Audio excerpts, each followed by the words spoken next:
U.S. Secretary of Defense Pete Hegseth has warned that the war in Iran will continue with more intensity if Tehran fails to make a deal with Washington. During a Pentagon briefing, Hegseth said he had visited troops in the Middle East on Saturday to witness the military operation. Citing intelligence, the secretary said U.S. strikes were damaging the morale of the Iranian military and were triggering widespread desertions, key personnel shortages, and causing frustration amongst senior leaders. Take a listen. On the battlefield, because of the latitude the president has given us, American firepower is only increasing. Iran's decreasing. We have more and more options, and they have less. Just 1 month in, only 1 month, we set the terms. The upcoming days will be decisive. Iran knows that, and there's almost nothing they can militarily do about it. Last 24 hours saw the lowest number of enemy missiles and drones fired by Iran. Well, reportedly frustrated that his war in Iran is dragging on, US President Donald Trump has been conveying the message that it will be over soon. But with the American ceasefire proposal so far leading nowhere, Washington's options now range from bad to worse. Peter O'Brien has the story. When assessing Donald Trump's options for the war he started, it's best to begin with the options he doesn't have. As it stands, he can't claim to have stopped Iran's nuclear program, he can't convince the Iranian people to topple their government, and he doesn't appear able to reopen the Strait of Hormuz without the help of European allies. But the American president is still insisting the war will be over soon. So what options does he have? In his own words, if for any reason a deal is not shortly reached, which it probably will be, and if the Hormuz Strait is not immediately open for business, we will conclude our lovely stay in Iran by blowing up and completely obliterating all of their electric generating plants, oil wells and Carg Island, and possibly all desalinization plants. This plan to attack civilian infrastructure adds to Trump's earlier comments threatening to send US troops to capture Carg Island, Iran's oil lifeline, and reporting that he's thinking about a mission to put troops inside the country for days or longer in order to extract a critical stockpile of more than 450 kilograms of uranium. We want the nuclear dust. We're going to want that, and I think we're going to get that. These boots-on-the-ground missions would carry significant risks to personnel in a war that's already deeply unpopular with American people. While a final major air assault before walking away would only be a Pyrrhic victory with the Gulf massively destabilized. Whatever course of action the commander-in-chief chooses, he's already selling it as a major victory, claiming, for instance, to have already brought about regime change by killing top Iranian officials, while all signs point to Iran's commitment to continue the fight. Well, for more on this story, we can bring in Ali Vaez, who's the Iran project director and senior advisor at the International Crisis Group. Thank you very much for speaking to us on France 24. Pleasure. I'd like to start by a report coming out of the Wall Street Journal, which says that Donald Trump has told aides that he's willing to end the war in Iran, even if the Strait of Hormuz remains largely closed, because securing this waterway would extend the operation Epic Fury past its timeline. With the president looking to destroy Iran's missiles and navy and then pressure Iran diplomatically into reopening the strait, do you think that this is plausible? Well, it would be very hard for President Trump to declare victory if the strait remains closed or Iran remains in effective control of the strait. Because this obviously started as a war of choice, but has now become a war of necessity because of the situation in the strait. And it is also clear that if the president decides to do a unilateral ceasefire, just like he did last year after the 12-day war, the Iranians might not agree. They might continue attacking Israel. They might continue putting pressure on the strait. So this is no longer just a decision that President Trump can make on his own. Well, Trump has threatened attacks on Iranian energy infrastructure and even desalination plants. That was in a post to Truth Social on Monday. One journalist during a White House briefing pointed out that this would probably constitute a war crime, these being civilian infrastructure sites. Do you think the president is bluffing on this? Look, everything is possible with President Trump, so I don't rule out anything. But of course, this is exactly the kind of attack that Vladimir Putin would conduct in Ukraine that the entire West would condemn. And this would be mass punishment of the Iranian people. It would not be help on the way. It would be hurt on a mass scale. Plus, the Iranians still retain the capacity to retaliate. We see that they are still firing missiles towards Israel. They're still firing drones towards the Gulf states.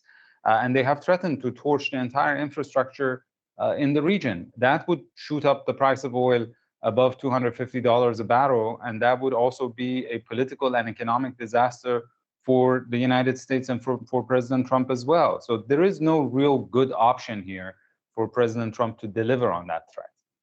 Well, what about negotiations then? I mean, in that same Truth Social post, Trump boasted that great progress was being made in negotiations with Iran. What's your take? Do you think that those talks might be progressing if they're happening at all? Look, I think he's exaggerating on both sides, both on the military threats and also on the diplomatic progress. The reality is that as long as the United States is pursuing a set of maximalist demands that would amount to Iranian capitulation, the Iranians are just simply not interested. They have paid a huge price now for this war, and they want to make sure that this would never happen again.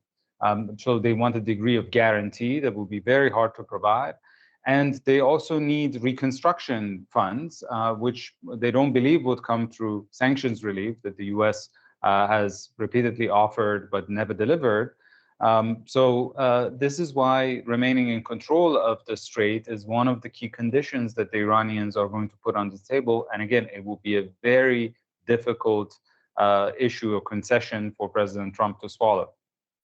And in terms of the Iranian regime or what's left of it, how have these assassinations of high-profile officials affected Tehran's ability to negotiate? I mean, can we imagine that there's been any problems in communication or confusion over what Tehran might be willing to accept in talks? Look, the regime appears to have preserved its coherence despite the lack of the senior leadership and setbacks that it has suffered. It had contingency plans for exactly a scenario of serious political and military decapitation, and it has remained in control of the internal sphere. It has maintained its command and control on the battlefield.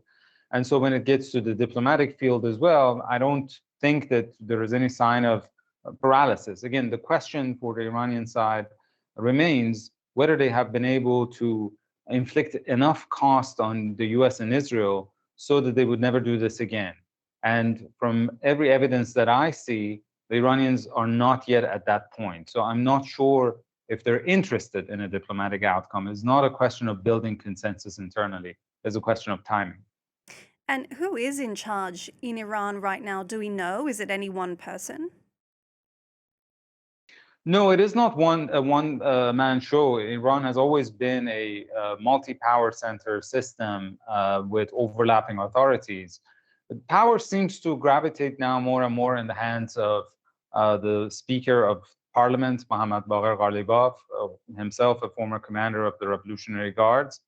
But he can't make decisions on his own. He has to make sure that other senior Revolutionary Guard commanders who are now in charge are also on the same page. And we don't know what's the status of the new supreme leader, whether he's incapacitated or even alive. But at the end of the day, it would have to be a collective decision. No one in that system dares to shoulder responsibility on their own and take a massive political risk of dealing with a country, the United States, that has repeatedly reneged on its commitments to them and has now attacked them twice in the past 8 months. And you mentioned earlier Iran is still continuing those retaliatory attacks on Israel and also attacks on the Gulf. Are you surprised by Iran's capacity to continue to carry out these strikes? I mean, this must require some level of coordination as well. It is quite interesting. You know, you can't imagine a lot of other countries in the world having a third world military being able to stand up and punch back to the strongest military in the world, the United States, and also the strongest military in the region, Israel, for such a long period of time. There is definitely superiority in the air, in intelligence realm, and nevertheless, the Iranians have been able to stand their ground. But it is because they have been planning for asymmetric warfare against the United States for nearly 4 decades. So unlike President Trump, who went into this without having a clear strategy, without having a clear set of objectives or even definition of success, the Iranians had all sorts of plans in place, and they are now implementing them. And at the end of the day, they're fighting on their own terrain. And whatever the president would do from this point on, whether it's putting boots on the ground or escalating by targeting infrastructure, it is only going to increase the risks and costs, not just for Iran, but for the entire region and the world. You said that Donald Trump, the US, Washington, they're in a particularly difficult position right now with the leverage that Iran has, particularly over the Strait of Hormuz. Are the US demands to ending this war going to be different from what Israel would want? Look, Israel seems to only be interested in regime collapse or even state failure. It certainly doesn't want a deal in which this regime would be able to benefit either financially or even getting a security assurance in any way, because it believes that the problem is not the behavior of the regime, but it's the nature of the regime. And so I don't see a scenario in which the US and Israel would be on the same page in terms of what kind of deal could end this war. But as was the case in the 12-day war in 2025, President Trump can impose his will on Israel whenever he decides to do so, and Israel would have no choice other than falling in line. Well, that might create a condition that is quite unstable and maybe another war a few months down the road. But at least at this point, if the US decides to go for a deal, I think Israel would have to submit to the US will. And do you believe that we could see an escalation from the Iran-backed Houthi rebels in Yemen, particularly when it comes to threatening shipping in the Bab el-Mandeb Straits? So if you look at the escalation scale on the Iranian side, it's very clear that they had kept the Houthis in their back pocket for later stages of this conflict as we get closer to the possibility of the US sending ground troops. If the US ends up actually invading Iranian islands or the shoreline or even anywhere else in the country, that is, I think, when the Houthis would escalate by targeting Bab el-Mandab, because the Saudi and Emirati energy exports now, about 2/3 of them, are going through Bab el-Mandab. And if that strait is shut as well, that you have two critical choke points cut off at the same time, it would really shock the energy markets and could result in a global economic meltdown. That's the kind of pressure that the Iranians would be looking for to basically try to teach President Trump a lesson.